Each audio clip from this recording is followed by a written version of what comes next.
И со збори со дела, двајца градоначалници од истокот чистеа во Стајковци. Димитровски и Личков, покрај помош со храна, облека и средства за дезинфекција, лично отидоа во Скопје и им помагаа на поплавените семејства. Јас можам да кажам дека сите институции кои што се пријавија доброволно, ние им организиравме овде. Тука имаме представници од Сојот, од Водостопанство, од другите сите институции од градот Кочани. Одлуката да помогнат лично ја донеле многу бргу, зашто имаат почувствувано на своја кожа колку помош е потребна во вакви ситуации. Ние како општина знаеме пред 2 години што не се случи со поплавите, знаеме како е да бидеш поплавен, затоа излеговме во пресет на народот, на општина Газибаба и поточно на населено место Стајковци.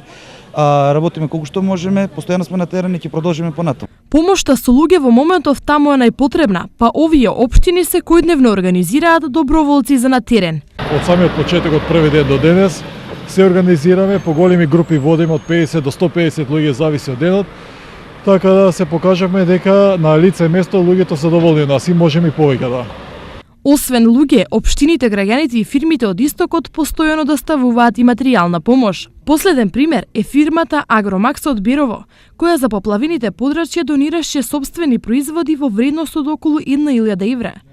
Според информацијата на Габриела Милошевска-Арсовска, во донацијата има сушен овош и зеленчук соодветно пакувани, а веќе транспортирана до Стајковци, Сингелич и другите загрозени подрачја. Донацијата се реализираше во соработка со Црвениот крст на Македонија.